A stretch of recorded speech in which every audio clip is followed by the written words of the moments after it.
I want to welcome all of you. This is very close to my heart, and it's very important for me to continue to do that for as long as I can. And hopefully that'll be for quite a long time yet.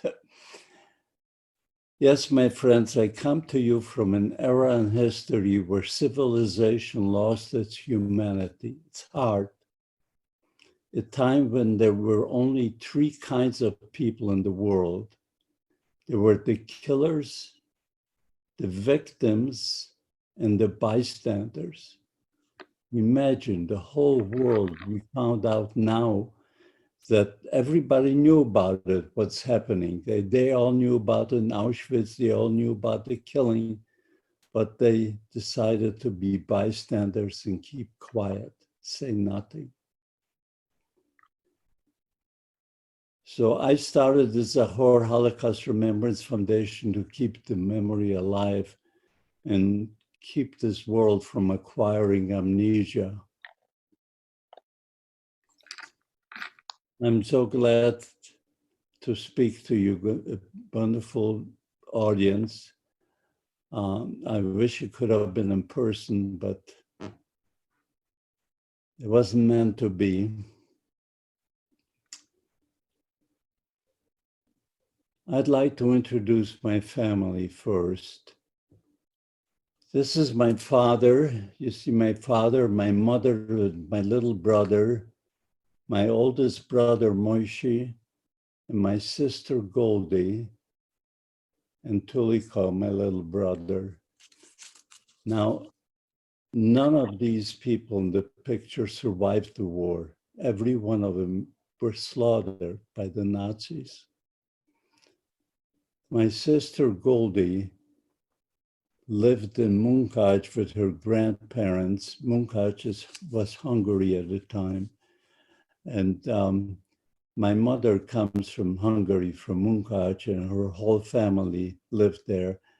And this is my sister Lola, the only sister that survived.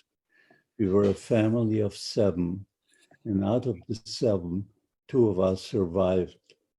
Lola, my sister Lola, and I.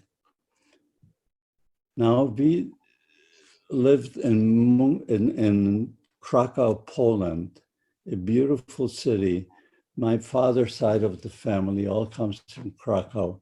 And we also, my mother would take us kids after school in the summer to Munkaj to be with her side of the family, grandparents and uncles and aunts and cousins, the whole big family in Munkaj.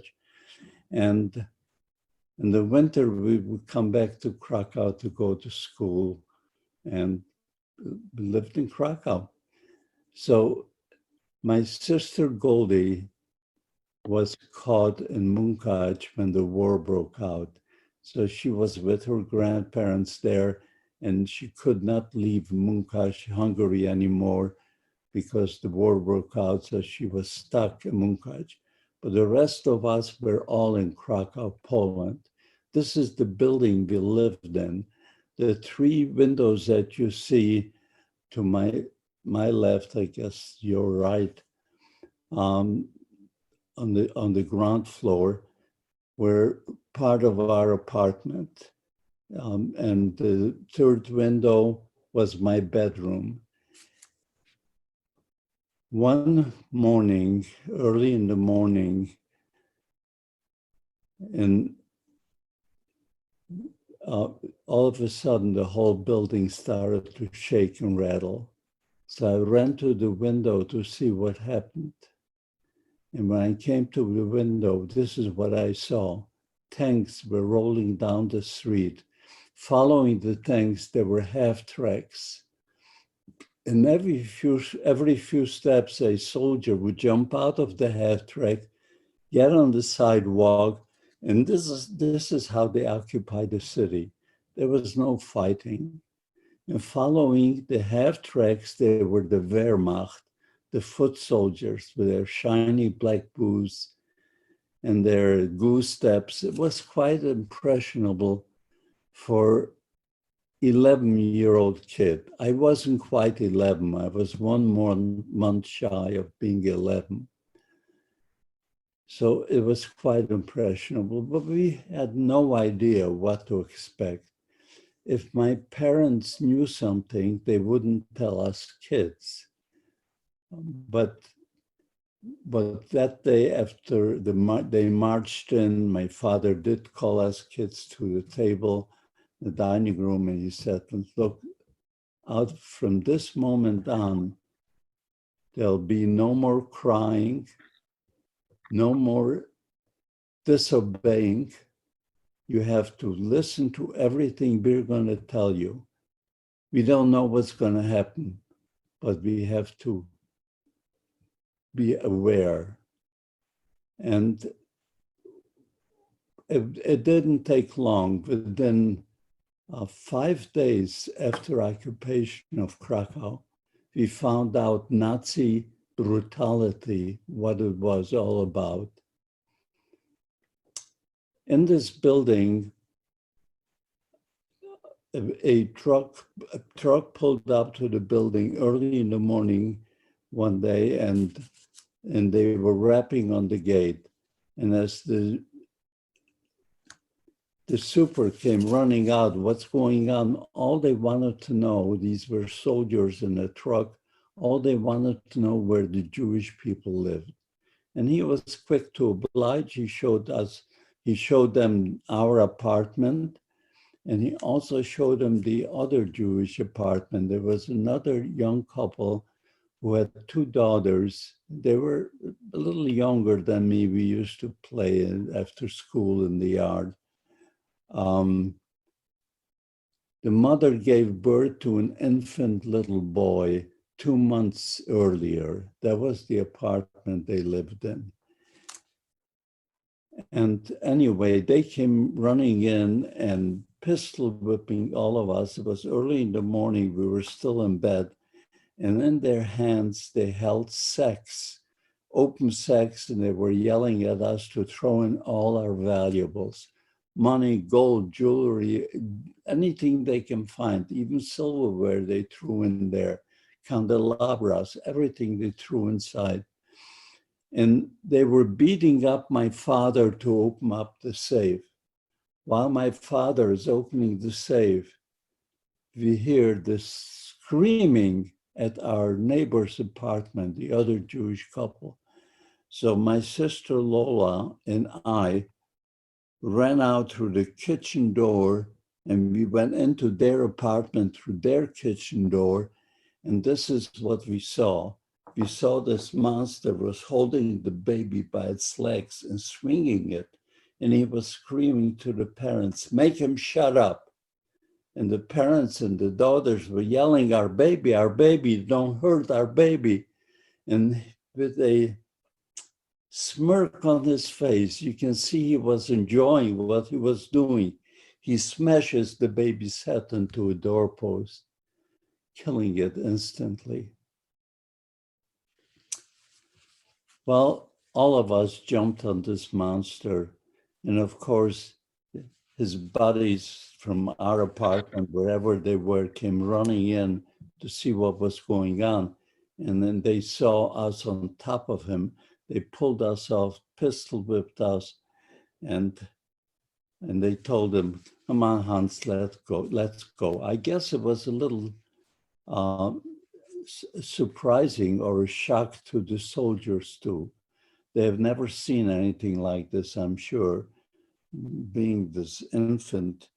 And I can never forget this baby screaming and that sudden silence and what came out of his head. My God, what a sight. And anyway, they took all of their valuables that they gathered, threw it in the truck, and they took off.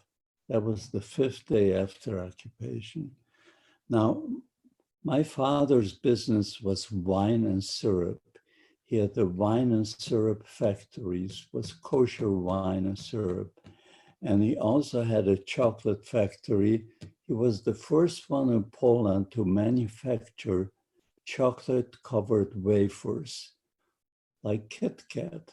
but they were this shape and the shape of a little animal, like a rabbit, a bear, and they were tinfoils, covered with tinfoil. I remember whenever my father would come home, us kids would search his pockets to see if we can find any sweets, any candy.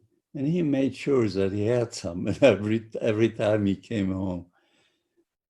Anyway, his businesses were confiscated. He went to his wine and syrup factory one day, and there were soldiers stationed, and they chased him away. They said confiscated, and they wouldn't even let him go in. He went to the chocolate factory the same way. Soldiers chased him away. They wouldn't even let him take the briefcase out of there. Anyway, he came home, and you can imagine my father's face. It wasn't the same man again. He lost his business. A man works all his life to build up a little business to support the family. And just like that, it's taken away from you. New ordinances kept coming fast and furious, one after another. Of course, Jewish people had to wear the Star of David. Our IDs were changed for other IDs, and in it they had a big red J for Judah in the ID.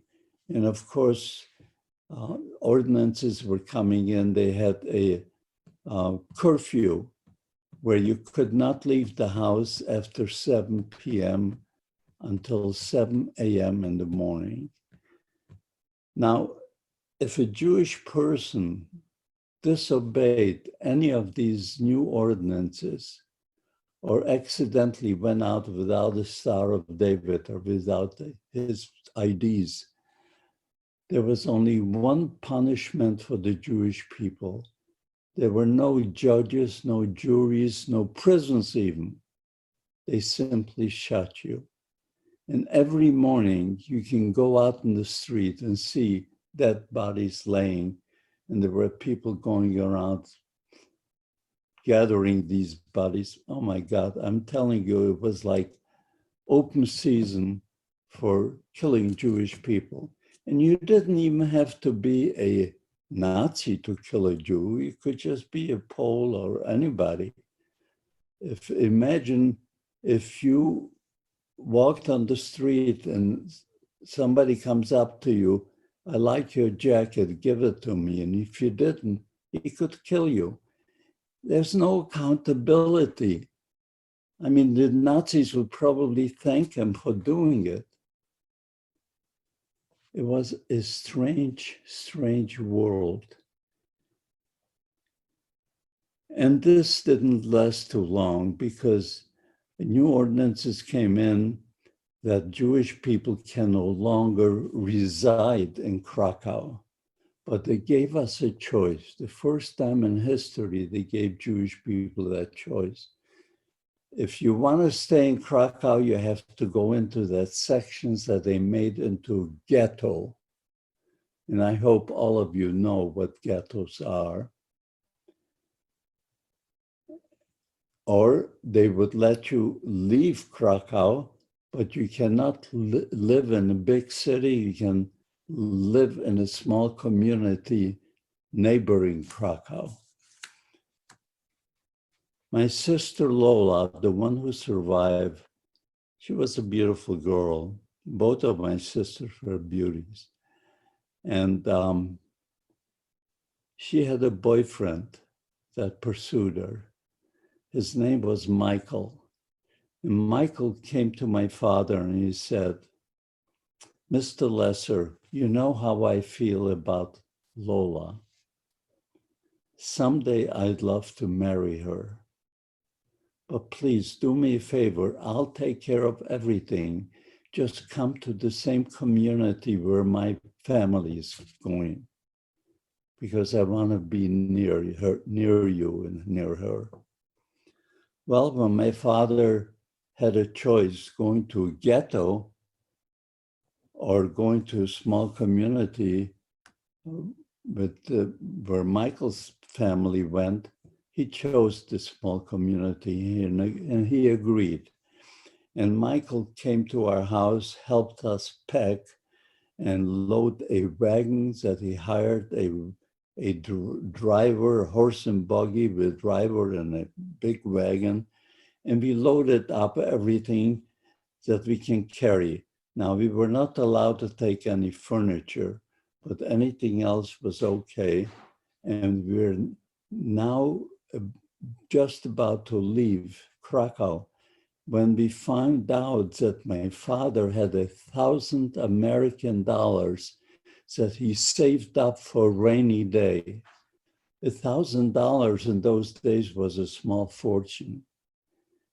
So he took a siddur, a prayer book, and he pasted it inside between the pages. He pasted the American dollars, and he put it in a sack full of other religious Jewish literature, books. Every Jewish house had a lot of Jewish books, and we had 2 sacks full. It was loaded, and we're now leaving to going to that community called Dnieper. As we left the city of Krakow, we suddenly see a bunch of soldiers and 2 husky Nazis jump on the wagon, and all they wanted to know, do we have any Jewish literature, books? And they saw those 2 sacks full of books. They picked them up and heaved them on the side of the road. On the side of the road, they had a mountain full of books. All the Jewish people who did not go into the ghetto had to leave on this road. And they were waiting, collecting all of the Jewish books. And eventually, after everyone went through, they would have a bonfire on the side of the road with Jewish literature. Well, when they took our books away, my sister Lola spoke a beautiful German. She walks up to this Nazi and she says, look, my father is a writer. He wrote his autobiography. Let him keep this one book. And he looked at her. Maybe he liked the way she spoke beautiful German. He says, okay, we'll give you 5 minutes if we can find it. So imagine all of us started to climb on this mountain of books, trying to find this one sefer, one religious book. They all looked alike. They were all black or brown, leather bound. And when you climb on a mountain of books, you keep sliding down. Anyway, he watched us do this for 5 minutes, and then he chased us away. Needless to say, we didn't find the right book. And now we're on our way to Dnieper. You can't imagine my father. He was a changed man. How is he going to feed a family of 6? Remember, we were a family of 7, but one sister, Goldie, was in Munkaj in Hungary. So we're only 6 here. He's going to a new community. It's not like you can get a job because Jewish people were not allowed to be hired to work. So you couldn't recognize him. He was so down. What is he going to do? How is he going to feed the family? When we came to that house that my future brother-in-law rented for us an apartment, you see that house, which was painted by my sister Lola, my sister that has survived. Lola was a wonderful artist, and she painted that from memory in 1950. So she still remembered that. And so half of this building was our apartment. The other half was the farmer, who happened to be an apple orchard farmer. And in the middle between the two apartments, there was a big oven where you can bake breads. I mean, everyone baked their own breads in those days, in those small communities. So we came into the apartment, and my future brother-in-law, Michael, found out what happened to my father. They took away all his money. He brought my father a sack full of flour, 100 pounds of flour, figuring he'll be able to bake bread to feed the family. When my father saw the flour, his face lit up. He was so happy to see it. And instead of baking bread, he started to bake pretzels. Why pretzels? All you need for pretzels is flour, water, and salt. And those ingredients he had. Then he took those pretzels, he went to the neighboring bars, taverns, and he offered it for sale. It was a novelty, and they started to buy these pretzels. Now my father could bake a bread to feed the family, and little by little, he became a baker in that community. From baking bread and pretzels, he went to bake mandelbread, and then he went to bake all kind of rolled cakes and unbelievable. I have no idea where my father learned that, where he got the skill to do that. But he and I was 12 years at a time, and I remember baking with my father. And to this day, I still remember some of the recipes, and occasionally I bake something for the family and friends. So now, this didn't last very long in that community. My sister Lola marries Michael, and we had a group of people, friends, that came to the wedding. It was in the backyard of our apartment, and that was not allowed. They did not allow more than five Jewish people together, but we took a chance. Now, you see Michael and Lola there on top, and my mother and my little brother, he leans on my mother, and there I am in this blue suit, I believe it was. I was 12 years old at the time. That's the only picture of me. Now, as you see these people, there were more people that are not in my picture. I know my father was there, my oldest brother, and somehow they're not in the picture. But from all these people that you see, only 3 of us survived the war. Michael and Lola and I. Everybody else that you see in the picture was slaughtered. None of them survived. Anyway, after Lola married, they moved out and they moved into a duplex.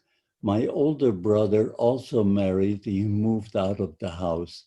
Now, the only people in the house were my mother, father, myself, my little brother, Tuli.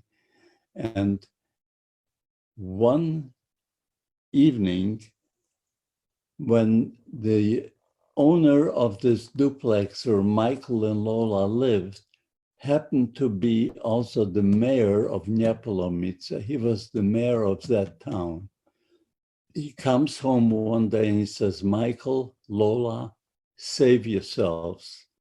I heard the rumor that the Jewish people, there will be a podlava. Podlava is a raid against the Jewish people.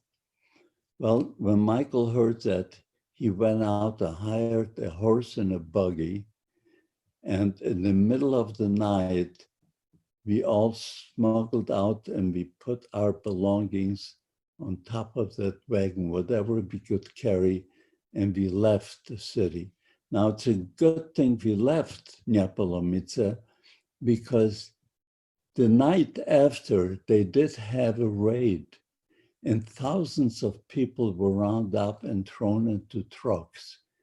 And we found this out after the war, when I and my sister Lola, who survived, went back to Neapolomice to find out what happened to all the people.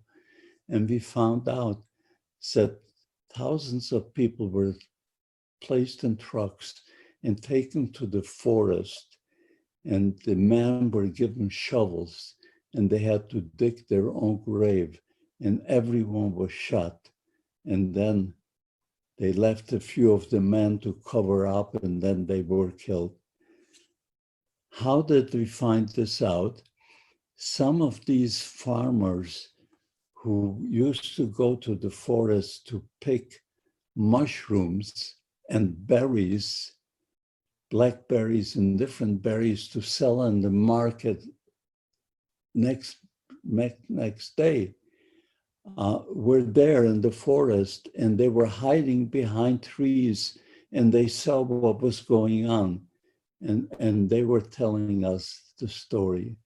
So it's a good thing we were leaving Neapolomice, and we're now on our way to Bochnia.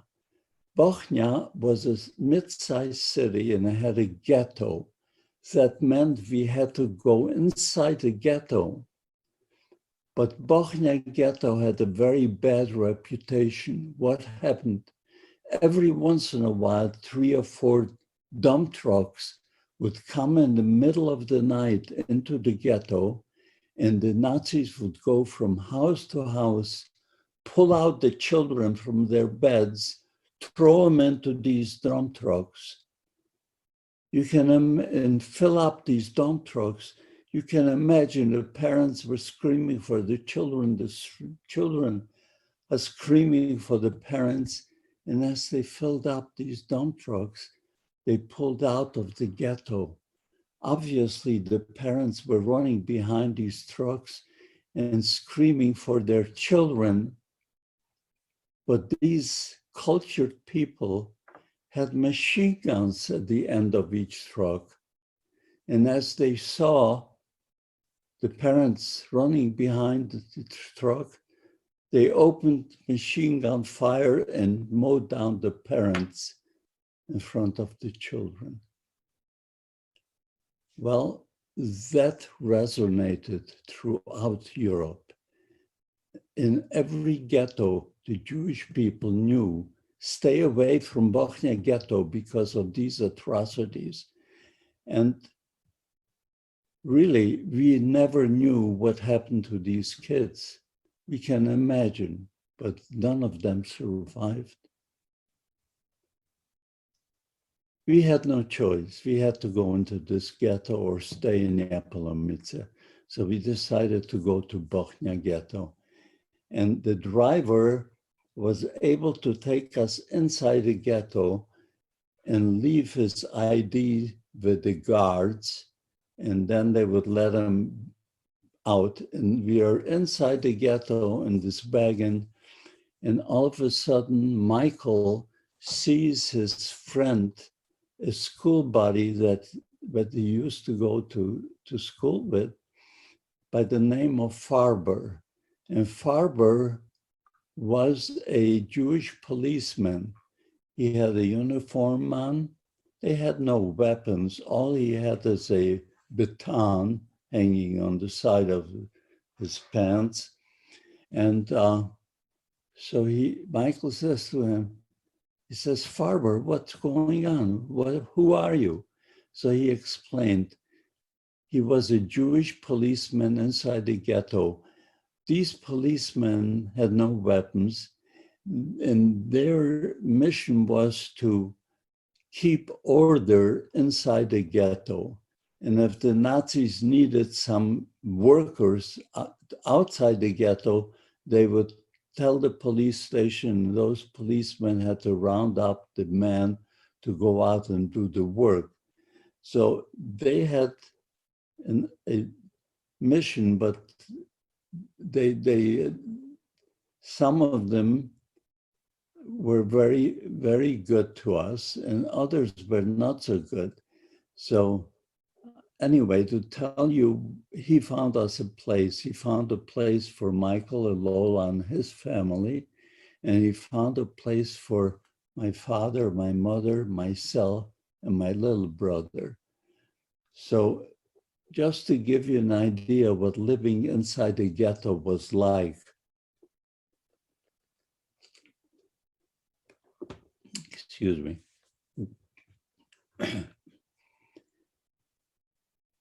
The rooms that we were living in had other 8 people. So we were 4 and there were 8 others. Now there were 12 of us in one room. There were no beds. All we had is straw on the ground. At top of the straw, there were blankets, and there were blankets hanging from the ceiling, partitioning off each family. So you can imagine what life was like. Now, every person in the ghetto had to work. My job, I was 12 years old at the time. My job was working in a uniform factory and sew on buttons on the uniforms, which was an easy job. But this was going on for almost a year. And one day, Farber, that friendly capo, the friendly policeman, comes to Michael and he says, Michael, Lola, save yourselves. I heard there's going to be a rumor. There may be a podlava, a raid tonight in the ghetto. So hide yourself. Now, ever since these kids would be pulled out of their beds and thrown into these dump trucks, every house inside the ghetto and every apartment had a hiding place. They called it ghetto. They call it a bunker. That's when I found out what our bunker was. Now, we had some broken down furniture in the room, in this one room that we lived in. By the way, there was no indoor plumbing. There was an outdoor outhouse, and plumbing was outdoor. We had a table, we had boxes for chairs, and we had a little stove. And then there was one piece of furniture that was beautiful piece of furniture. Among all of these junky pieces, it stood out. It was a place where you can hang your coats and jackets. It was an armoire. I didn't pay attention to it, but now that we had to hide someplace, I found out that this armoire was our hiding place. As you opened the door, you pushed the closing apart, the back panel would slide apart, and there was a hole in the wall, and 12 of us could crawl to that hole, get on the other side, and stand between 2 buildings. Now, the last person would then close the door from inside, put the closing back, close the back panel, and there we stood between 2 buildings. Lucky for us, the outside of the buildings were connected. The only open part was between the 2 buildings was the sky. And it was snowing, it was freezing cold. And we were standing there, all 12, holding each other and hearing all night screams, dogs barking, shooting, all of this going on. And towards morning, it got quiet. When it got quiet, one of our people from the room went out and he went outside and he came back. He says, okay, the coast is clear, you can come out. And all of us came out And as we walked out to the outside, we couldn't believe what our eyes has just seen. We have seen people torn apart by dogs, mothers holding their babies, pieces of people all over the place. And there were people going around with push carts and picking up the bodies and pieces of bodies and putting it in push carts, and then pushing these push carts into the ghetto square, Bochnia Ghetto Square, and they would pile them up as high as possible. And these cultured people would come with gasoline cans and pour gasoline over the bodies, and they had lighted a bonfire in Bochnia Ghetto Square, a human bonfire.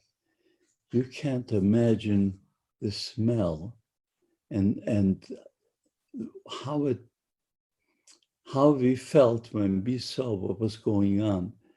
But we didn't see any more soldiers. They were all out. And I wanted to see what happened to my sister, because I knew that my sister Lola and her husband and his family had a hiding place in a doghouse. You heard me right, in a doghouse. You pulled the floor from the doghouse up, and they had a step ladder, and inside there was provisions and bedding for 7 people. There was only room for 7 people there. And that was all they were 7 people altogether.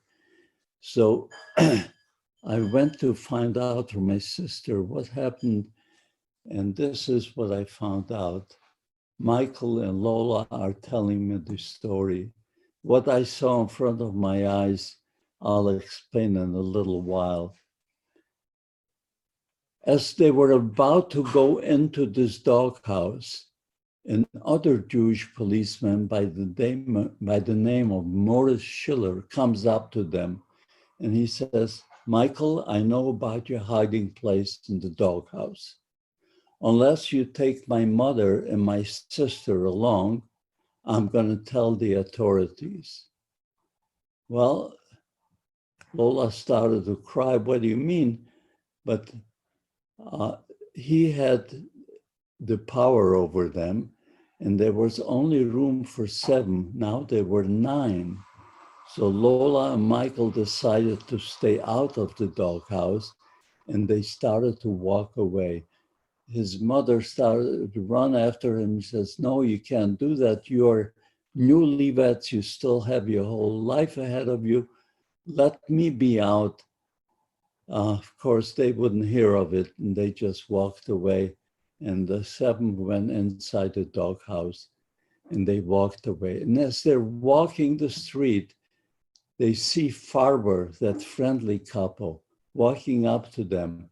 He says, "Michael, Lola, what are you doing walking the streets? Don't you know what's about to happen? Hide." So Michael tells Farber what happened, Morris Schiller, what he did. So Farber says, "Michael, Lola, I have a place to hide where you can hide. Where my sister and her 2 children are hiding, there's room enough for you. Follow me." And they followed him to a leather factory, a tannery. And above the tannery was a water tank. He says, "My sister and her 2 children are inside that water tank. There's a stepladder, go up. Inside there's a rope, you can lower yourself. And in the morning, when the coast is clear, I'm going to give you a certain knock on the tank, and you'll know the coast is clear, you can come out." Well,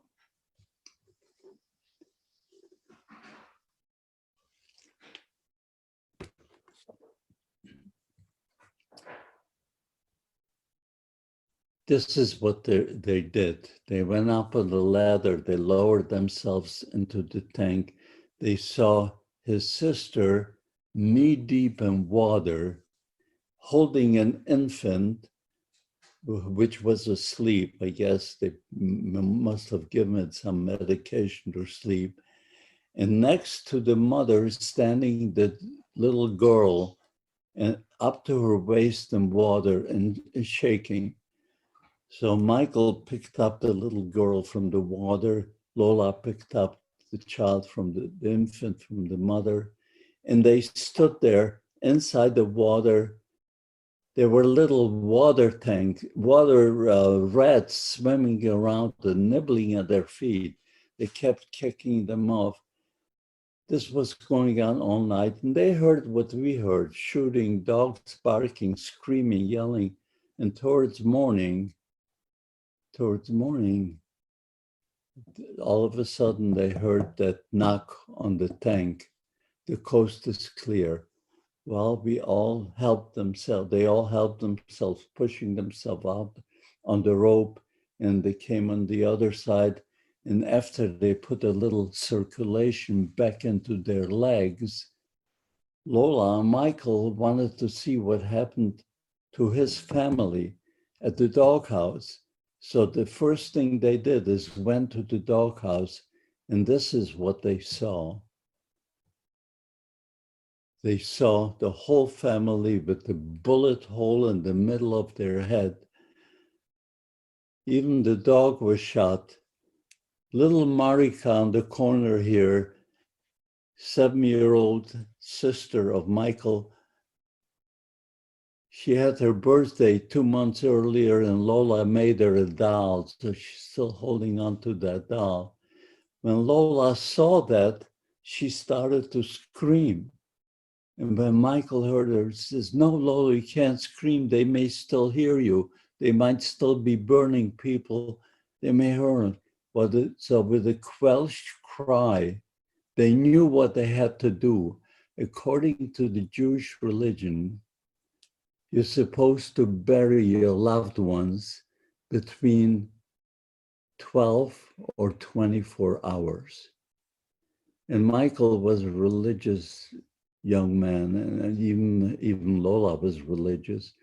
So he went out and somehow he found a rickety wheelbarrow. So he put the family on the wheelbarrow. He put the family on the wheelbarrow, and he's pushing them up the hill to the cemetery. The cemetery on top of the hill was a Jewish cemetery. In the snow and sleet, he keeps pushing them. And finally, they arrived in the cemetery. And this was the wheelbarrow that, by the way, all of these pictures are pictures out of memories that my sister Lola painted. And I want you to know that all of these pictures are now at Yad Vashem in Israel. The originals are there, but we have copies.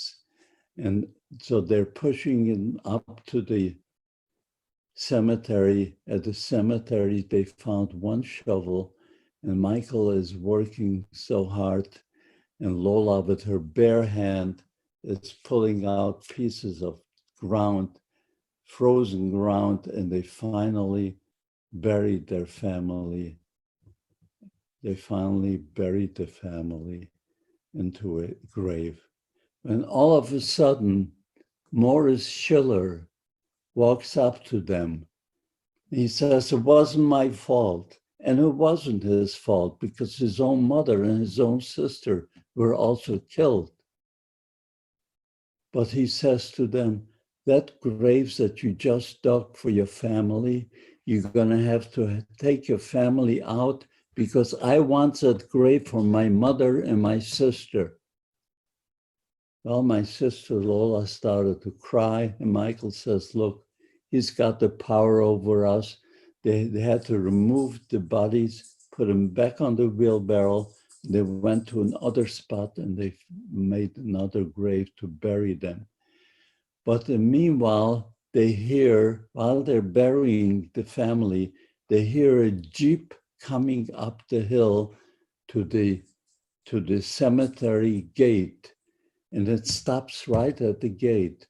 And two SS men jump out, and they jump out and they yell, "Morris Schiller, Morris Schiller." He said, "Jawohl, here I am." They walk up to him, they pull out a revolver and they shot him. This is what they did to people who have seen too much. They didn't want to leave any witnesses. So they came for him and they killed him. Lola and Michael, after burying the family, went down the hill to their apartment, holding each other and crying. While they were in the apartment, they heard, well, to continue telling you this story, I'm going to have to skip how they, Lola and Michael, and how I and my whole family were able to escape the ghetto. This is a story in itself. And to tell you that would take me another 45 minutes. And I know I don't have that much time. So I'll skip this. I'll only tell you that much, that if you really want to know, it's in my book. In my book, you can find everything in there, a whole story, plus a lot of interesting things. But right now, going back to the story, we were outside the ghetto in an apartment with Gentiles all around us.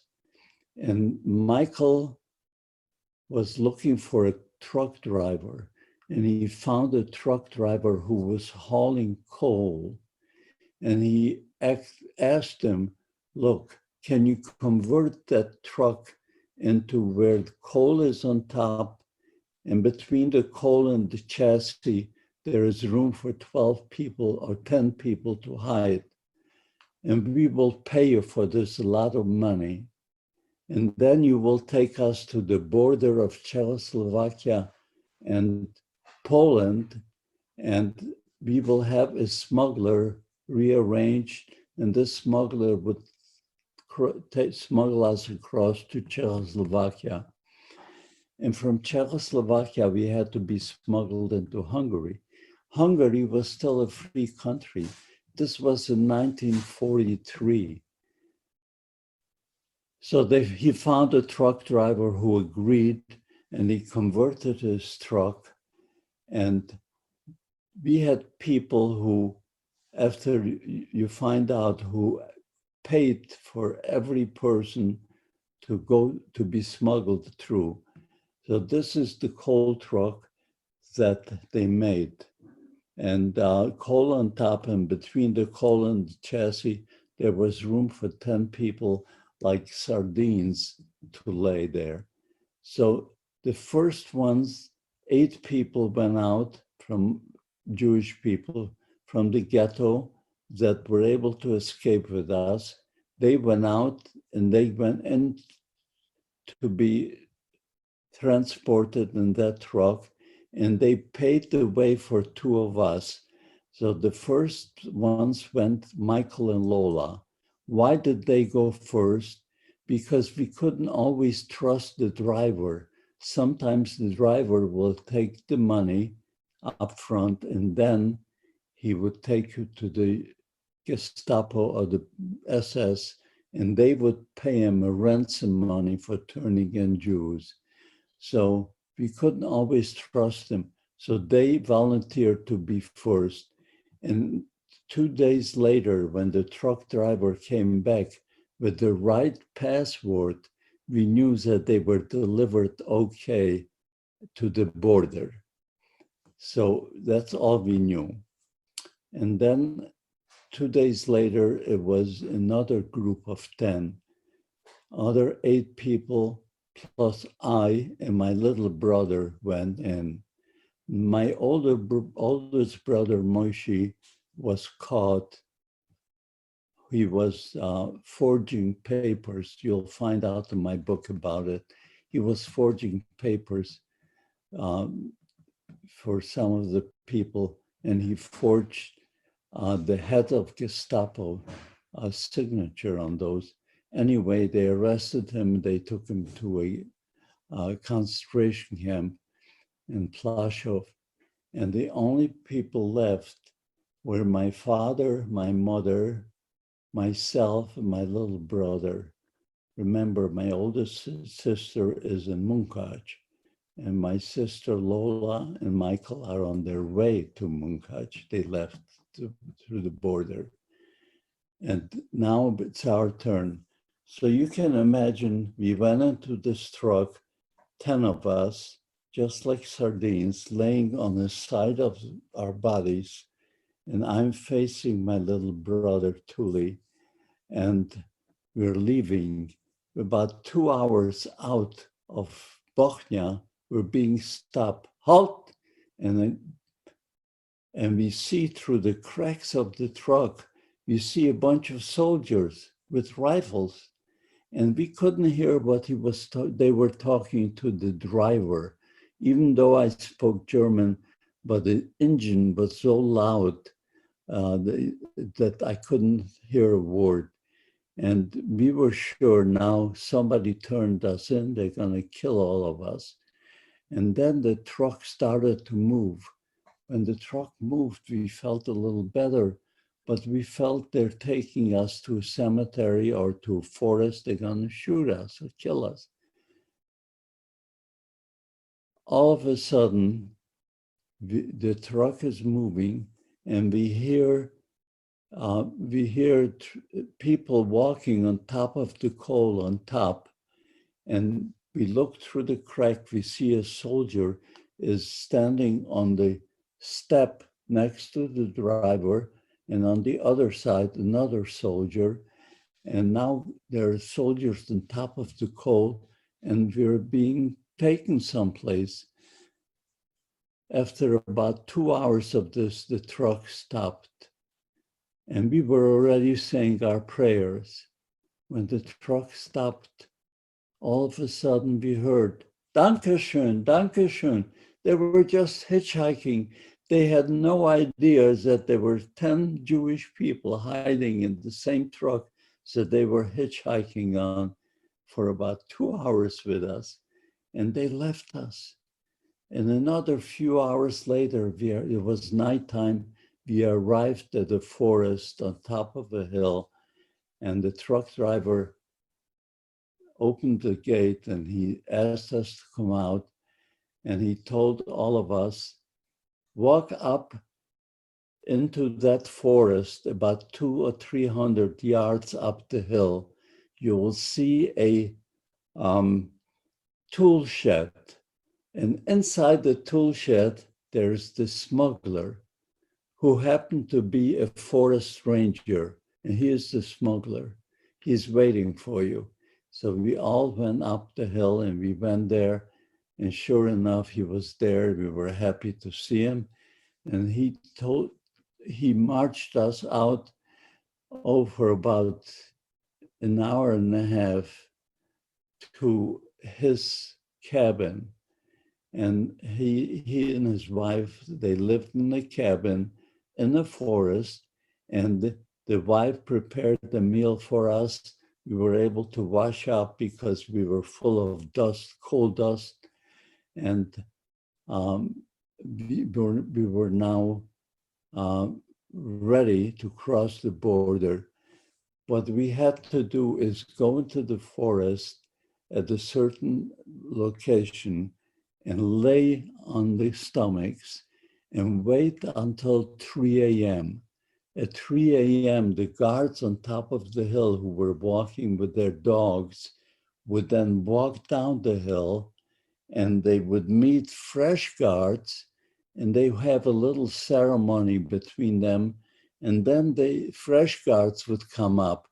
But between the fresh guards and the old guards, there was a time enough to cross the border. So we were laying there 3 o'clock when they all marched down, and we felt they were far enough away where they can't hear us. We shimmied up the hill. The smuggler picked up the barbed wire, and we crossed to the other side.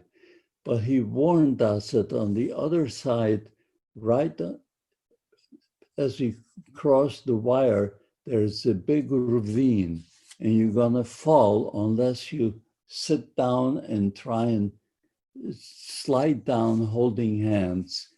But be very quiet, because if they hear you, they'll come back and arrest you, kill you. So we did that. And on the other side of the wire, we sat down holding each other.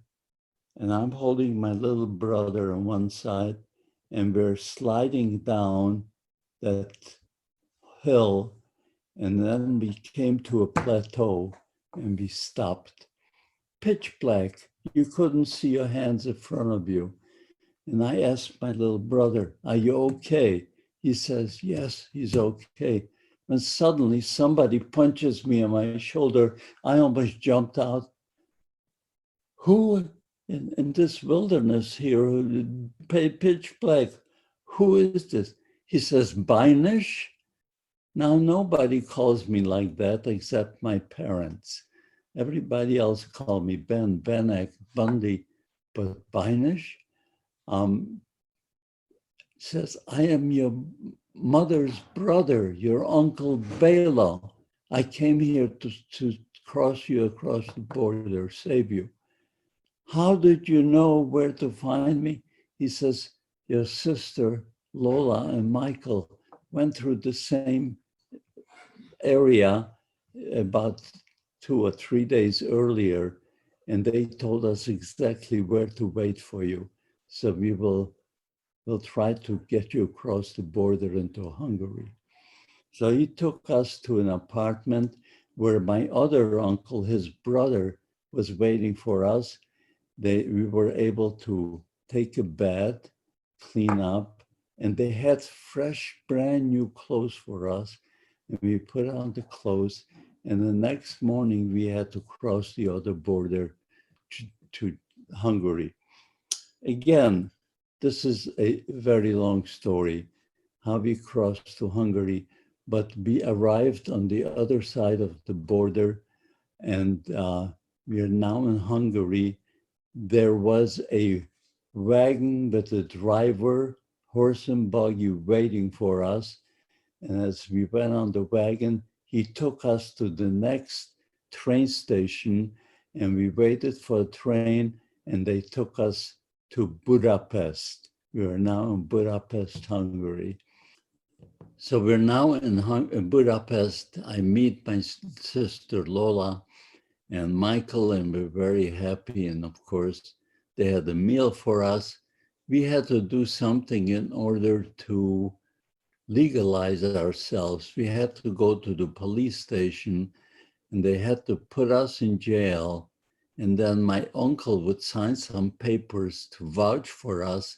He is going to be our guardian, because we were still under 18. We were teenagers. So he signed the paper, and then they opened the jail and they let us out, and we were legally in Hungary now. We had papers as refugees, but we were allowed to be in Hungary.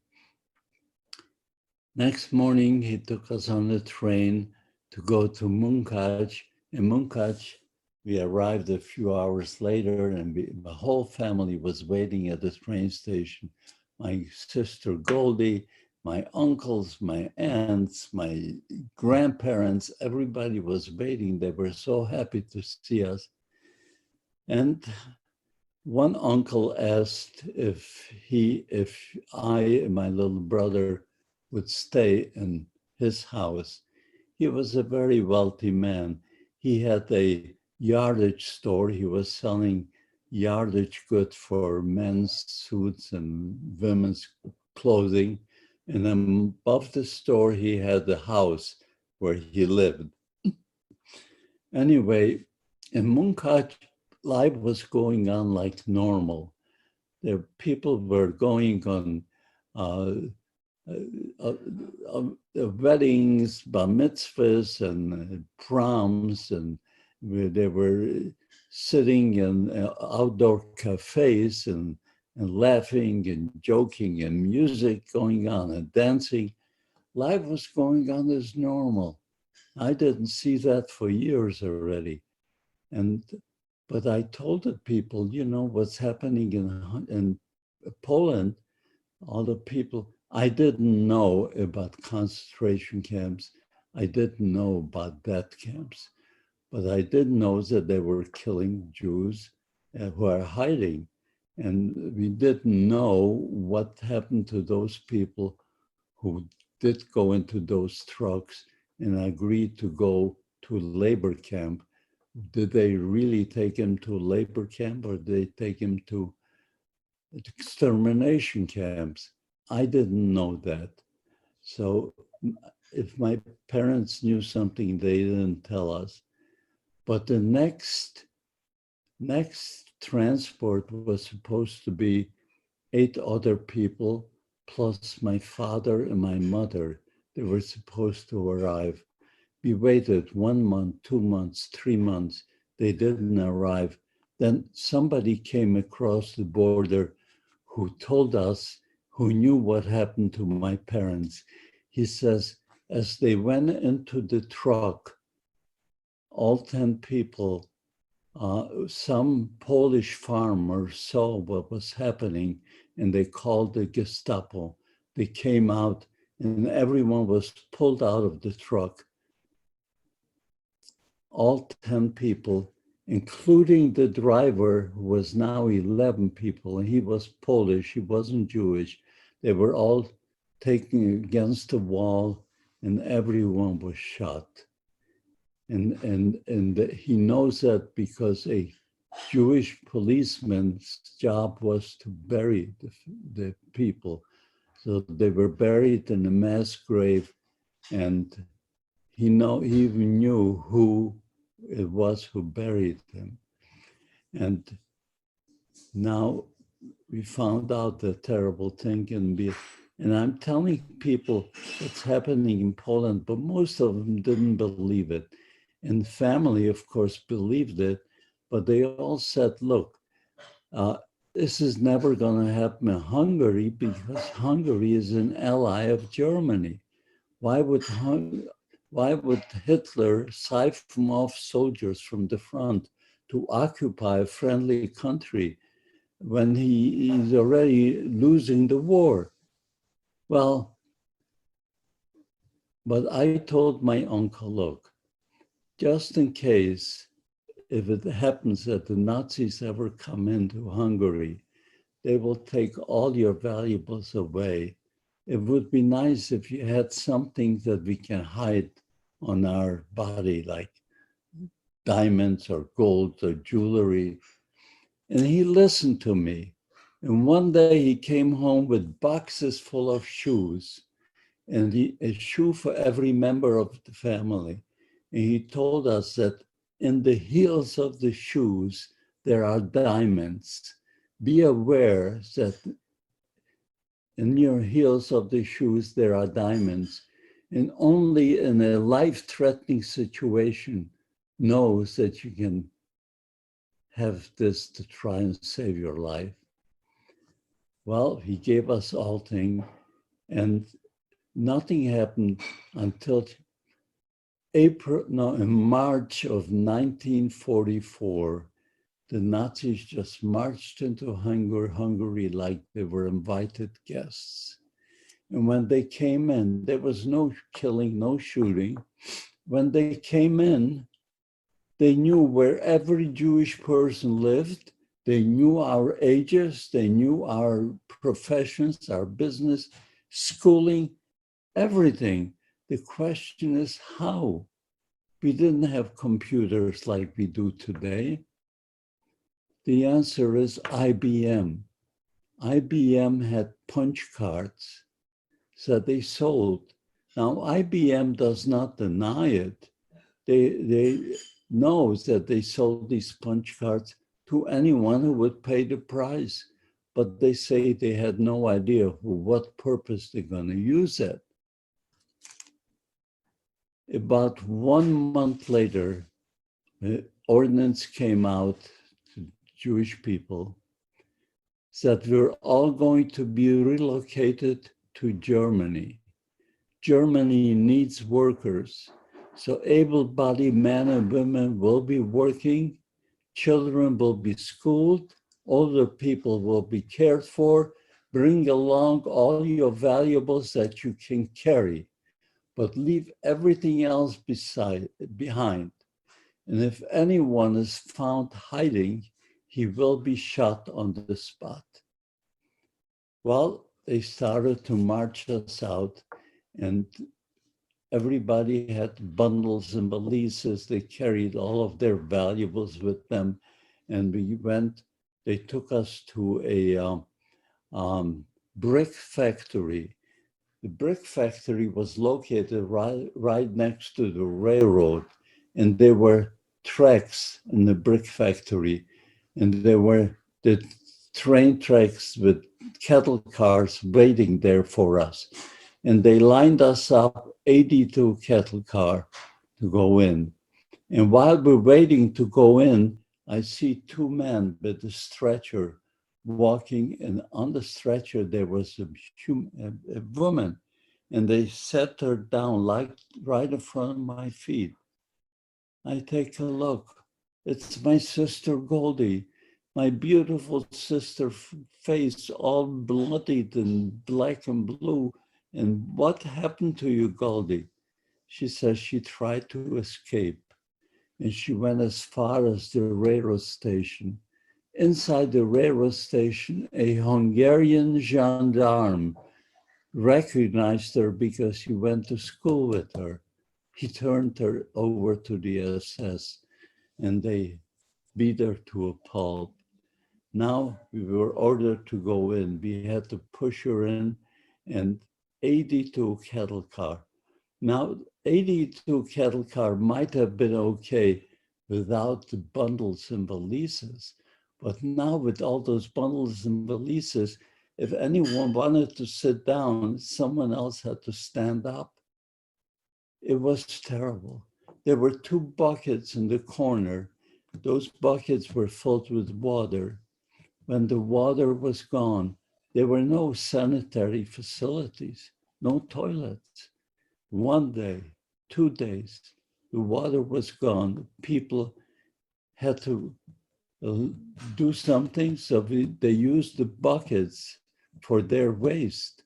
And when the buckets were overfilling, now they were splashing all over the ground full of human waste. Now we were happy we had bundles.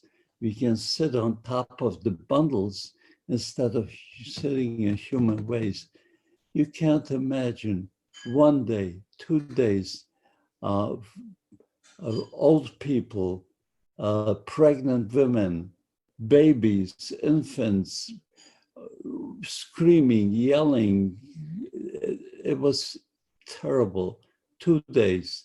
And the third day, of course, to the third night, we came across a station, we passed through it, and it said Auschwitz on top. Auschwitz is Polish for Auschwitz. Now, none of us inside knew who Auschwitz was, what Auschwitz was, or never heard of an Auschwitz.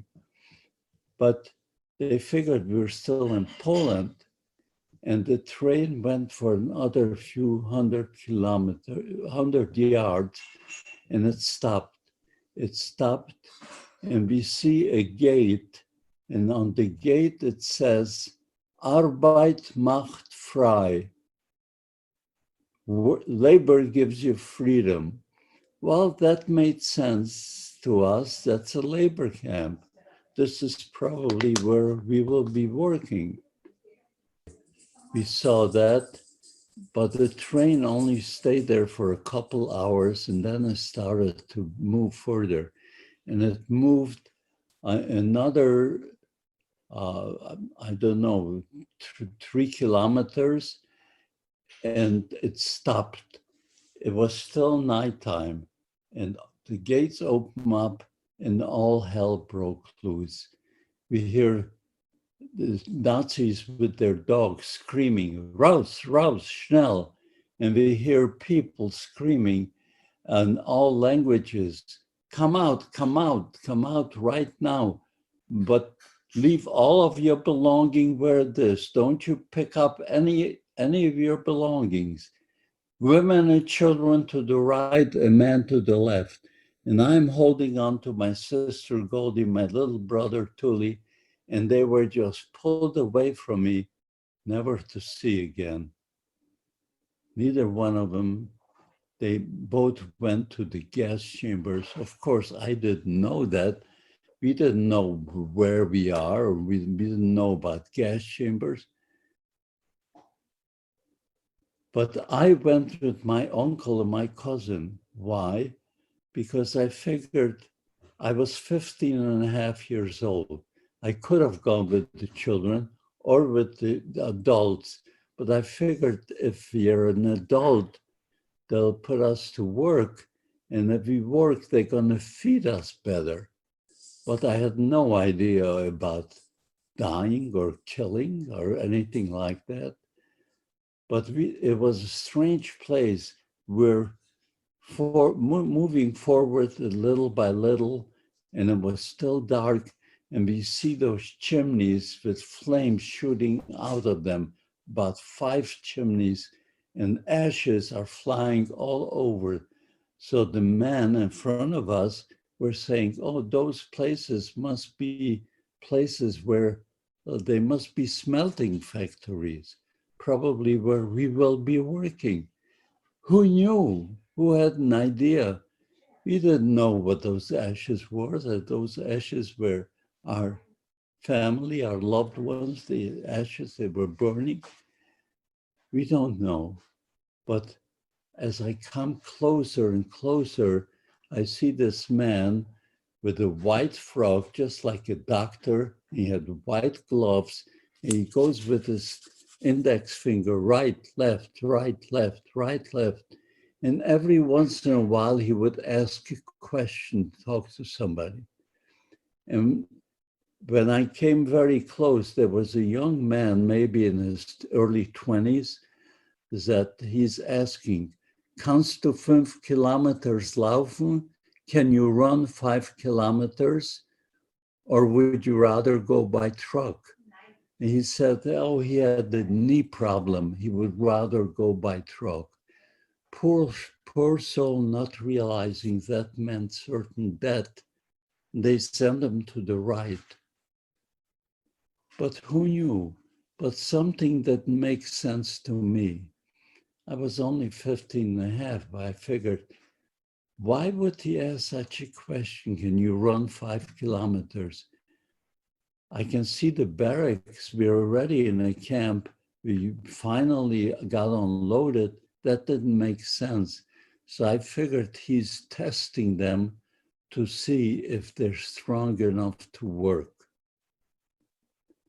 So I tell my uncle and my cousin, whatever he asks you, tell him, yes, you can run 5 kilometers. Yes, you're healthy, you can work. Be sure you tell him you're healthy, but let me go first because I spoke German. So I went first. And before he asked me a question, I stretched myself out, tiptoed, and I saluted him.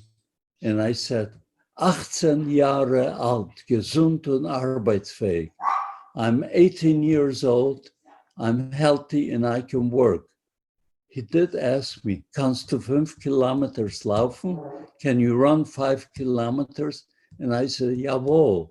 And he sent me to the left. My uncle and cousin were also sent to the left. And they marched us into a brick building, and that brick building like an auditorium. And they ordered us all to get undressed, get out of your clothes and your shoes, leave everything there on the floor, and walk over to the line of barbers. They're going to cut your hair, and from there you're going to go to the showers. Well, everybody got undressed, but remember, my shoes had diamonds in it, and I refused to get out of those shoes. My uncle who gave me those shoes and his son, who also was in those shoes, they got out of the shoes. But I decided to keep my shoes on, and I walk over to the line of barbers, a bunch of inmates with their clippers, and they cut my hair. They were not exactly gentle the way they cut it either, but as they're cutting my hair, I'm still wearing my beautiful black shoes. No one is saying a word. And then they send me to go into the bathhouse, a big room and spigots on top of the ceiling. When they closed the door in that room, some people started to scream. And I didn't know why they screamed. I guess some people knew that the gas chambers looked like showers, but instead of water, gas would come out, cyclone something. Well, I had no idea, but when the water started to come out from those spigots, it got quiet. And we all took a shower. Then we had to go in front of this machine that blew the liquid off of us. And they, in the other place, they pumped some DDT, some white powder all over us. And then we go to another place, they give us a number with a tag. My number was 41212. That was my name from that point on. We were told, don't you ever leave that number has to be on you all the time. They also gave me shoes. They were wooden shoes, wooden soles, but they had a canvas on top. I got into those shoes and I took my black shoes and I put them under my arm behind my jacket. And they marched us out to the barracks. And as we come in front of the barracks, it's still night, come in front of the barracks, the Stubenälteste, the man in charge of the barrack, he was an inmate. He comes out and he counted us. And then he tells us in a broken German, he says, "Ha, you Hungarian Jews, you think you're here on vacation? Think again.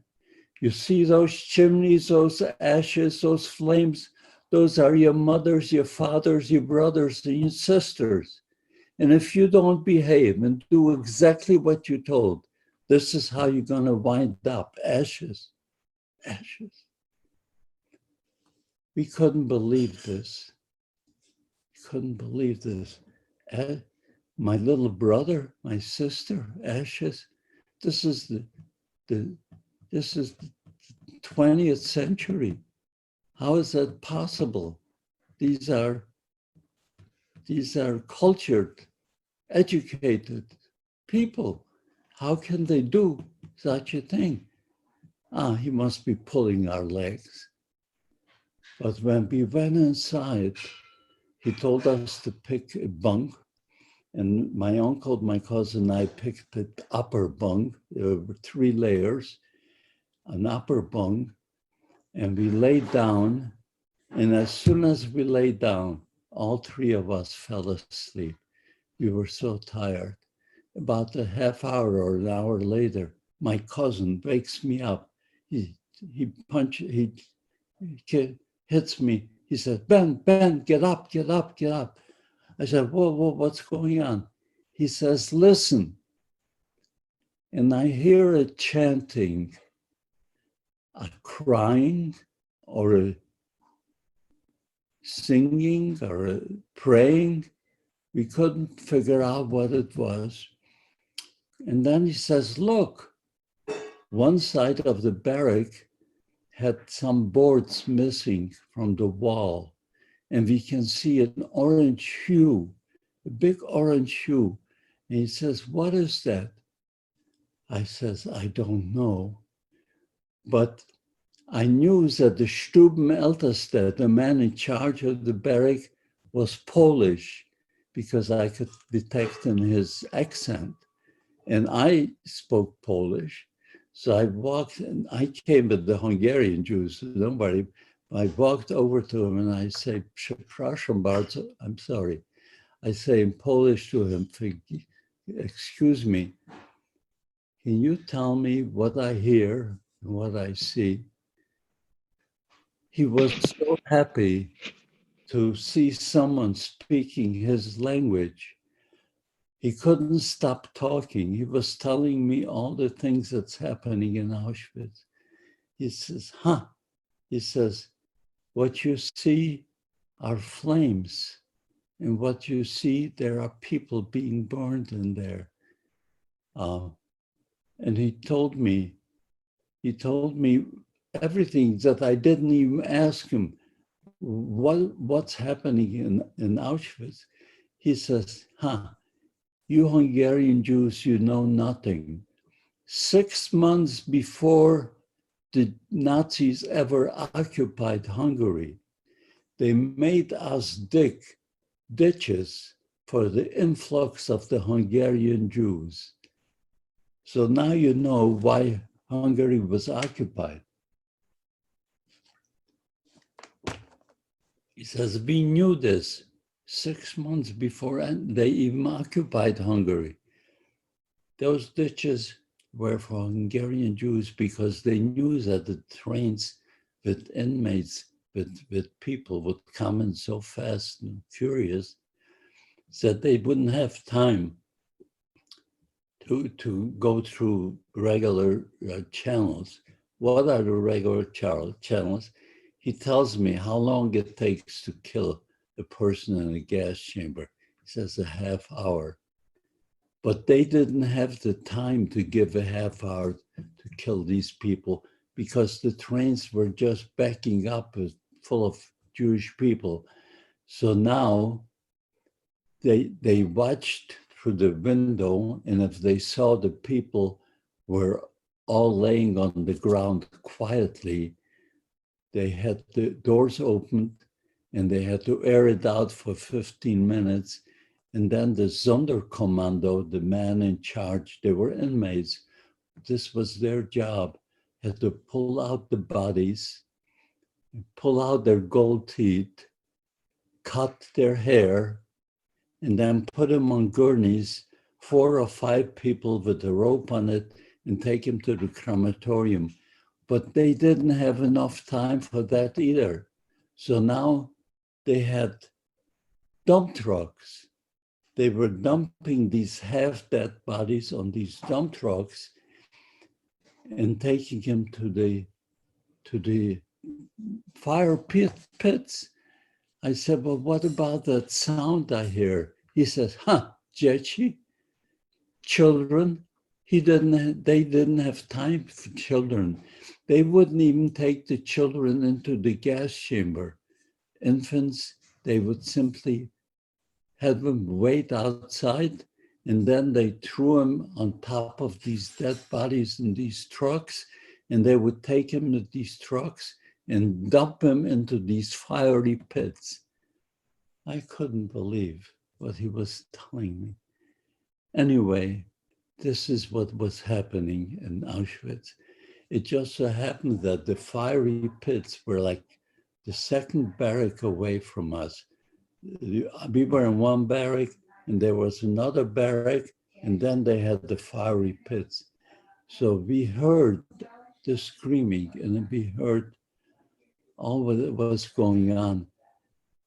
And we were there for 2 weeks, and what we went through for 2 weeks, I don't have the time to tell you now, because it's something that will make your hair stand up.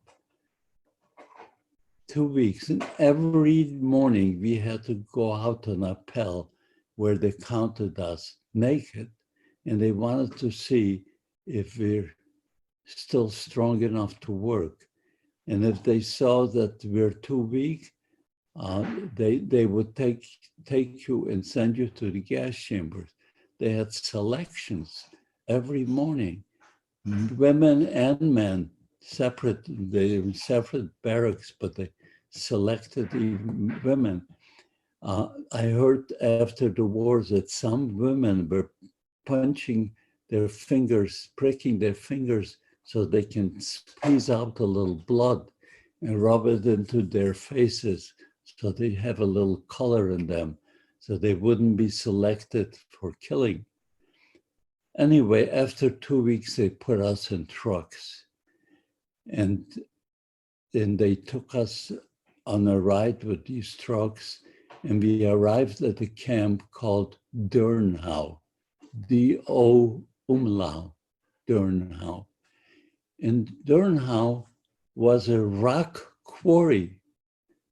What the work was, as we went to work, as they dynamited the mountain and boulders were coming up, down, it was our job with sledgehammers to break it up into smaller, manageable pieces, throw it into mining carts, run down the mining carts to the bottom where they had a grinding machine, and they ground it into gravel, and then push those carts back up and pound away on these rocks. It was back-breaking work, and I knew that my uncle is not going to survive that. So I went to the chef from the kitchen and I bribed him with my diamonds from my shoes to give my uncle a job in the kitchen, which he did. He gave my uncle a job in the kitchen and he took my diamonds. He took a few, but then whatever I had, more and more, he wanted more. And when I had none of them left, he still let my uncle work there. Now, in the kitchen was easier work, and they can eat in the kitchen. But when they came out of the kitchen, they couldn't take anything in their pockets. They were searched. And if they would find any food in their pockets, they would kill them. So now my uncle could share his ration with his son and me because he was eating in the kitchen. So it got a little easier on us. But every day as we came back, we had to line up in rows of 5. Even the kitchen help had to come out. So my uncle would come out and everyone would be counted, and then they would be dismissed and take their ration and go up to their camp. We had a 2-story building. We were on the 2nd floor. They had showers. We'd shower there and go to bed. Anyway, but this one time we came back and they lined us up in row 5. My uncle comes in front of me, and finally the commandant comes down, and he came down with his Fräulein, his girlfriend. He says, "I'm going to teach the Schweinhund a lesson they'll never forget. I'll teach these pig dogs a lesson we'll never forget." What happened? 3 inmates escaped. And because they escaped, he orders his henchmen to pull out every 10th person in line to receive 25 lashes. Well,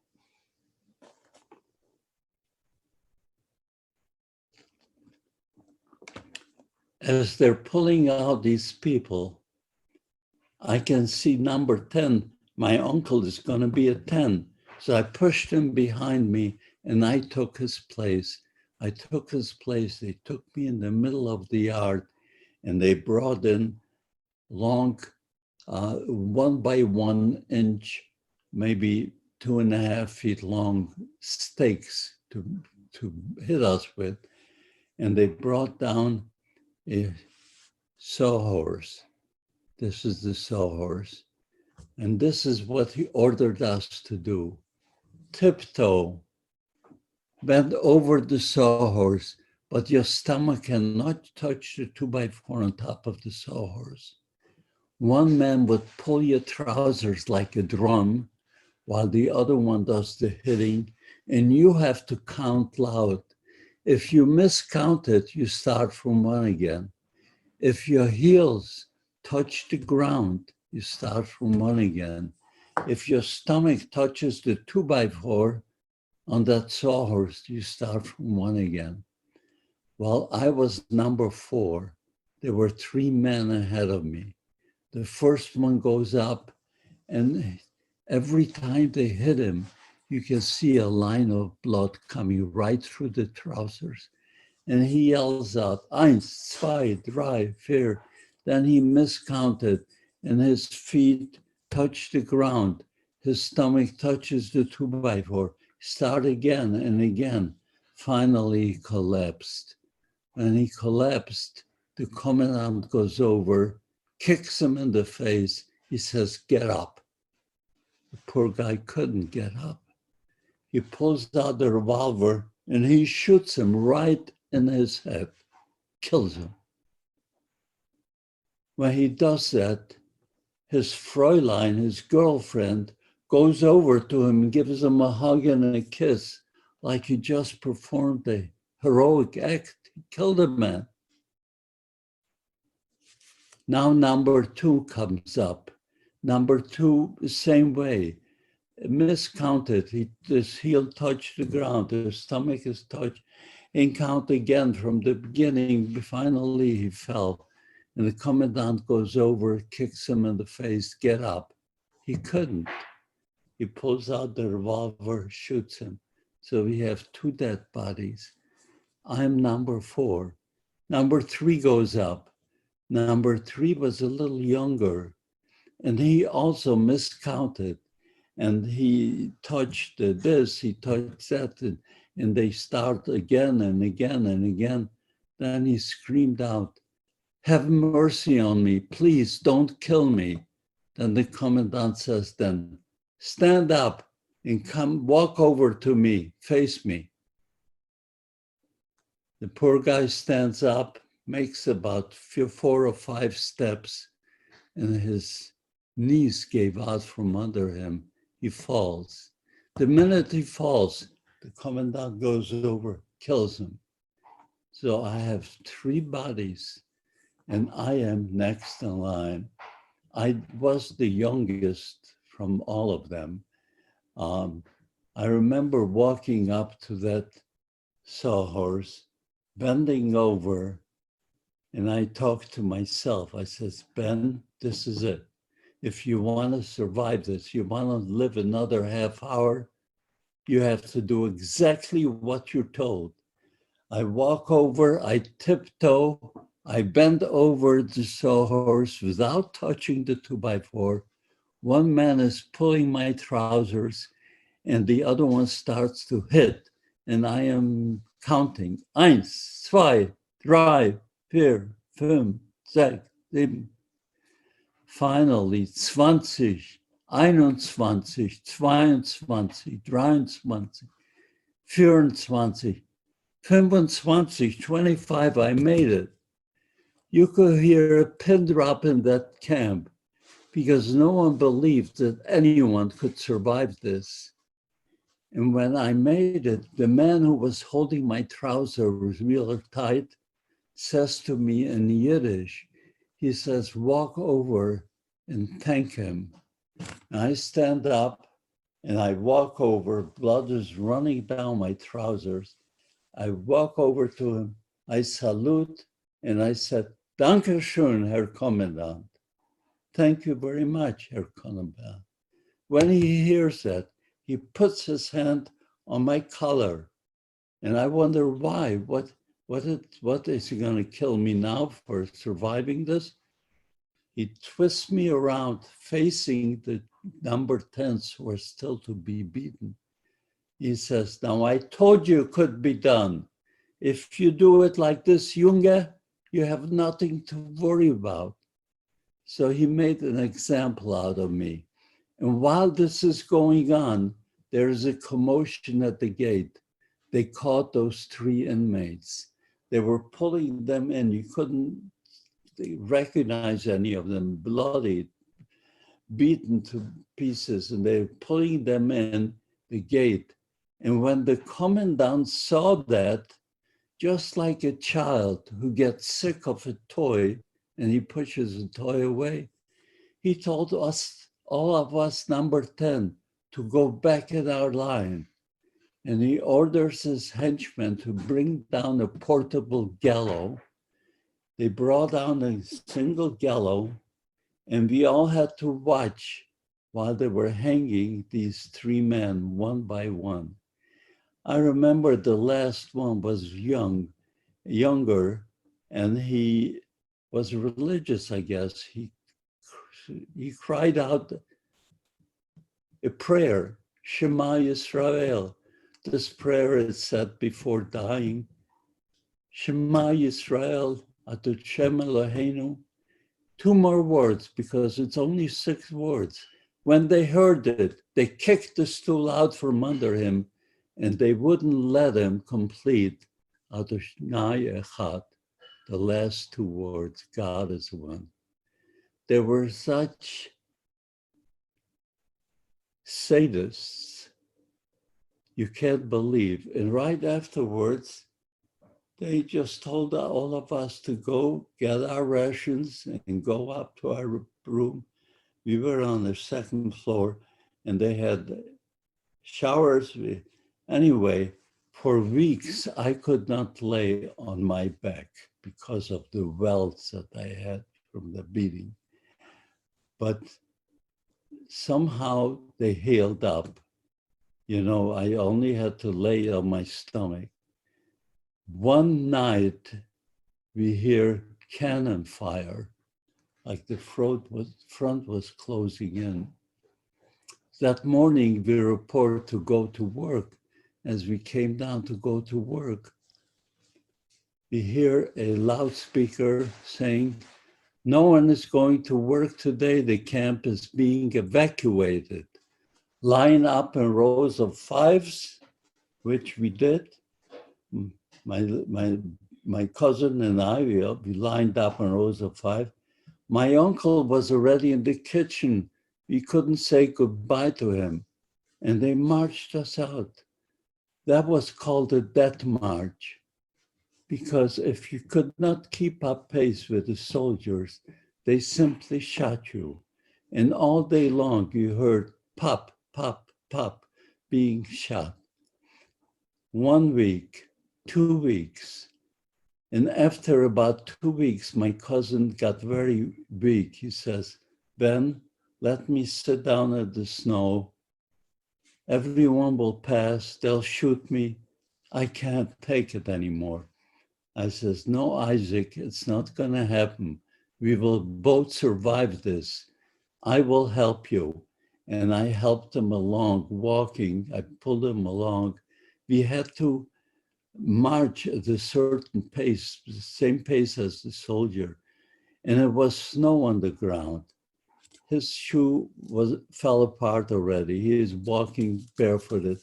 And then a couple days later, my shoe fell apart, and I'm walking barefooted on snow. Now, we lost time. I don't remember it was 2 weeks or 3 weeks or 4 weeks. But I found out lately that it was 7 weeks that we marched from the labor camp, from Durnhau to Buchenwald. It's about 450 kilometers. And we marched there, arrived in Buchenwald. We were still alive. And when we came in, they lined us up and counted us. And they told us to go into this barrack. Inside the barrack, they'll feed you. You can shower. They'll give you fresh clothes and fresh shoes. But tomorrow morning, early in the morning, you better come back to this spot at 9 a.m. Because Buchenwald is also being evacuated. Well, when they said that, we did go in and we bathed. Now this picture that you see is of me in Buchenwald in the bed, in the showers. Who took that picture? I have no idea. Must have been one of the soldiers. But there's a whole story behind it, how this picture was found and by whom. And so again, this had to be a separate time.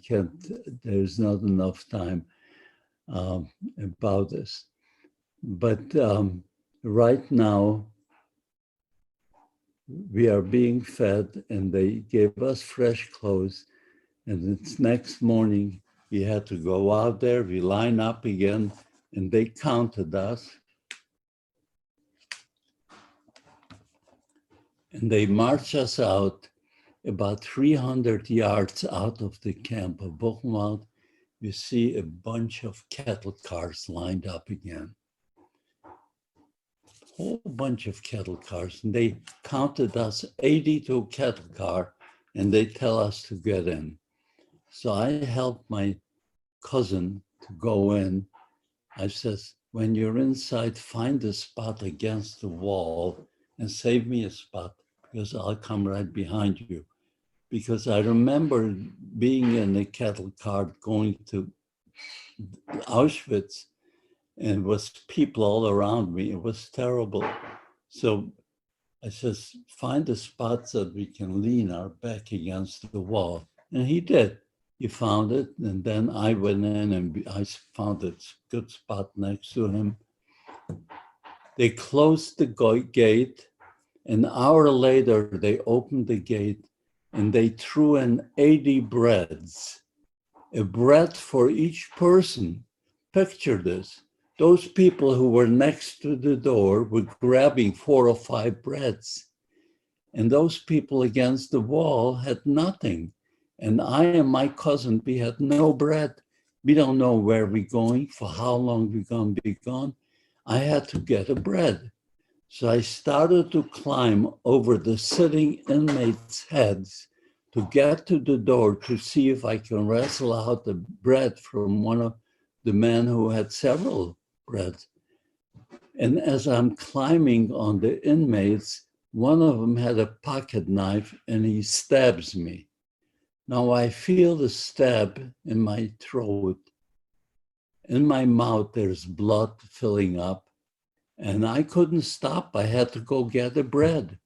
So I keep climbing. I climb and I see this man had 5 breads. So I pull one bread away from him. He punches me. I put the bread in my back pocket and I climb back to my cousin.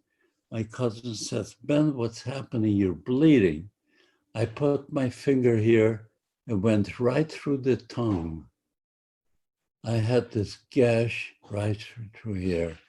And to this date, I still have a mark over my chin bone because I filled out. I was very skinny and it was the middle of my throat. But anyway, how I survived. People, 1 week, 2 weeks, people were dying.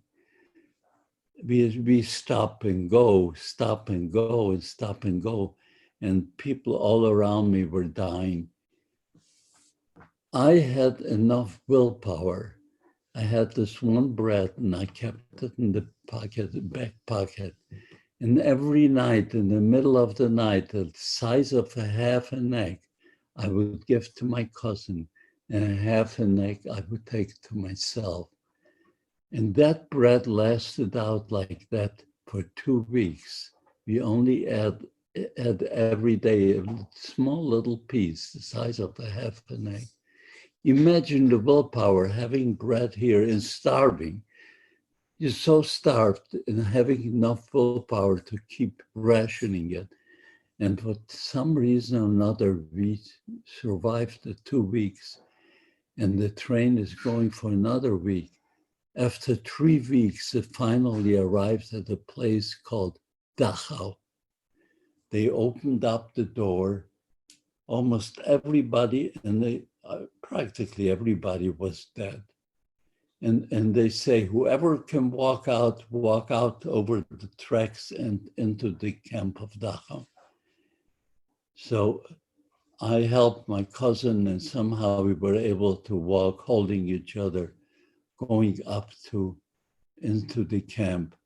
Now, from the 80 of us in the cattle car, I don't think there were 3 of us, or maybe 4 of us. I didn't count walking out. Everyone else was dead. And now we're coming inside and we see a mountain full of dead bodies. Next to the crematorium, I guess the Nazis ran out of coal, so they couldn't burn the bodies. There was a mountain there full of bodies. And they put me right in a barrack right next to these bodies. This is what we saw inside. This is how we were. We're all bone, skin and bone. We were just skeletons. And they put me in a barrack right next to these bodies. And we lay there on the floor, my cousin and I, 1 day, 2 days. And some of the inmates brought us a little water, gave us a little soup. From there, they were nice enough. But we had no rations. And after the 3rd day, finally we hear, Befreiung, Befreiung, liberation, Americans, Americans. We heard that. I said to my cousin, let's go out and see what happened. So holding each other, we go out, and we see that the inmates are crawling on their hands and feet and kissing the boots from the GIs. They looked like gods to us. They came to free us. And my God, we were standing in the middle of the yard, and 2 GIs walked up to us. They opened up a can of Spam, and it smelled so good. They handed it to us, and we made a mistake. We ate some of it. Both of us came down with dysentery. That night, my cousin dies in my arms, and I'm talking to him. I can't believe he's dead. I'm talking to him. And while I'm talking to him, somebody heard that. They walked up, and they came back and they took my cousin away. When they're taking him away, I followed. I didn't want to see where you're taking them. And while I'm following, my knees gave out from under me and I fell down. When I fell down, they took me against the wall there. And I lay there. Towards the evening, a man walks up to me, beautifully dressed with a nice suit, and he asked me what language I speak. I told him I spoke several languages, but I was born in Poland. Poland, he says, I'm Polish, and he introduces himself. He is a Jesuit priest, and he came with a bunch of nuns and doctors from Paris, and they're opening up a field hospital in the yard of Dachau, and he's going to take me to the field hospital.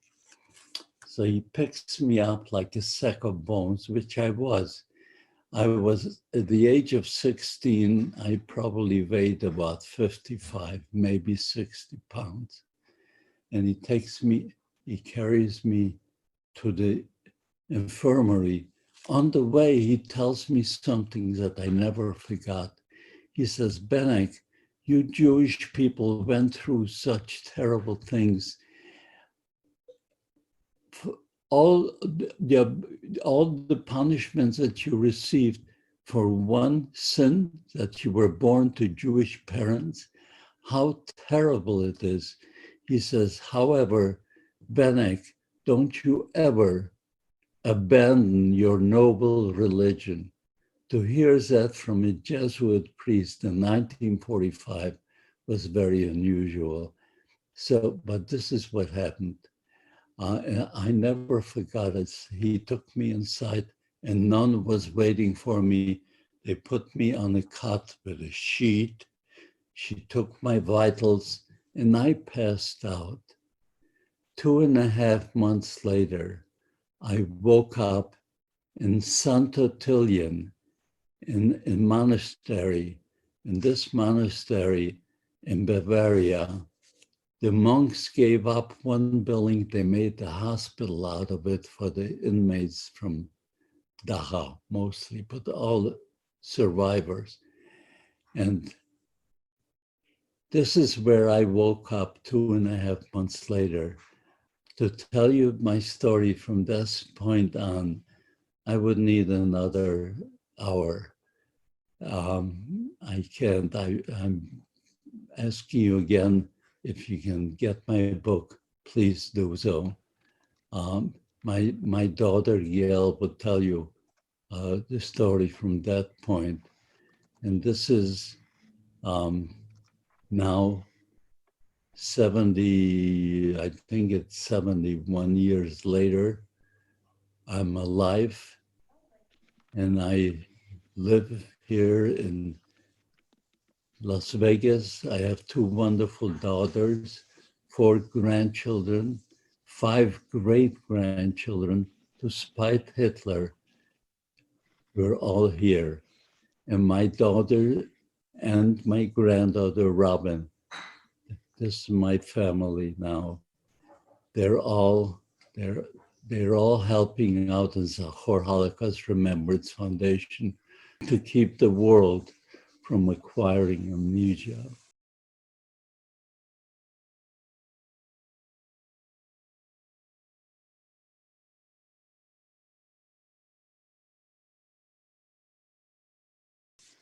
Thank you for listening. If you have any questions, go right ahead and ask. Yes, absolutely. We have a few questions, and I'll go ahead and we'll jump right into that. And again, in the chat feature, I have the Zahor Foundation website. First of all, Ben, thank you so much for sharing your story with all of these people around the world. And thank you to Howard and his team at Temple Beth Or for helping produce this. So we'll just go ahead and jump right into the questions. One of the first questions that was messaged to me, there are many survivors who never spoke about what they went through. What initially motivated you to talk about your story again, and then ultimately to write your book? And we'll have the link to where you can get Ben's book in the chat feature. Okay. For years, I didn't tell my kids, I have 2 daughters, I didn't tell them anything about the atrocities in the Holocaust. I didn't want my kids to grow up feeling that they're different than all their friends. I wanted to make sure they go to a public school and they mingle with other nationalities. They had friends from all nationalities. And they grew up in a nice home like American kids. But after my grandson asked me from 5th grade, he says, Papa, he calls me up, my teacher found out that you are a survivor, and she was wondering if you would come and tell your story. Well, my grandson asked me, I really had to make a decision, but I figured now my children are already grown up, they're married, they have children of their own, and my grandson is asking me, I must go in and talk. So I agreed. I remember going to 5th grade. I was wondering, what am I going to tell 5th graders? And are they going to have nightmares? What happened? I remember going to the school and touching the doorknob. It's like walking into a principal's office. I was scared.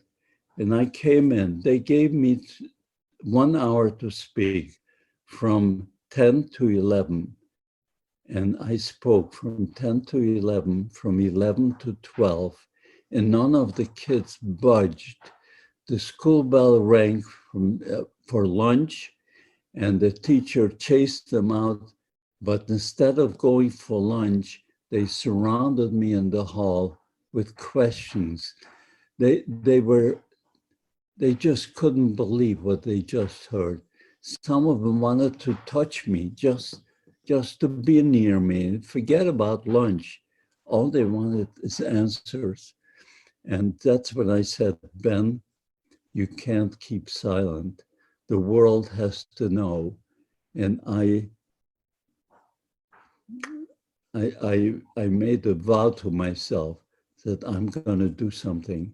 And just about that time, I retired. I moved to Las Vegas. In Las Vegas, the Holocaust Survivors Group of Southern Nevada asked for volunteers to speak. And of course, I volunteered.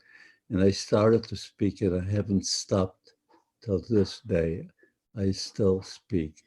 And it's so important, and I'm so grateful for you listeners that you're interested enough and hear this, because the world has to know. You cannot allow the world to acquire amnesia. And I founded the Zachor Holocaust Remembrance Foundation, and for the last 25 years, I devoted my life to this. That's all I do.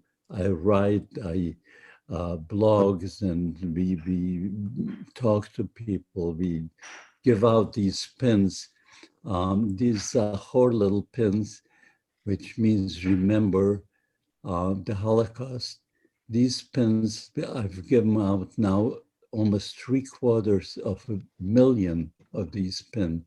Every listener usually gets a pin, but lately, of course, I speak on Zoom. I have no way of doing it. When I used to speak in schools and colleges and meet people, I would give every listener a pin. So if you want to get some pins, you can get it from us. Any other questions? Yes, sir. And first of all, thank you for speaking to so many students and so many teachers and just willing participants who just want to hear your story from around the world. Not many of you might or might not know this, but Ben has actually been connected to tens of thousands of students and teachers from all over the world. And so we thank you for continuing to share your story. I have a really interesting question from James from Temple Beth Torah in California. James, I'm unmuting you and you should be able to ask your question. Hi, Ben. Thanks. Like you said, thank you for sharing your story. It's hard to listen to, some pretty horrific things you went through, but I really appreciate you sharing them. My parents were in Budapest during the war and were in hiding, and we lost many relatives. So I can relate to some of it. I was curious, you went through so much. From several death camps, work camps, cattle cars, and what gave you a will to survive through all of that? Most of us, I think, would have given up long ago, long before that. Very good question. It's human nature to live. You want to live. And I can't answer this question exactly. I sort of have the feeling all the time at the camps that I will survive, somehow survive.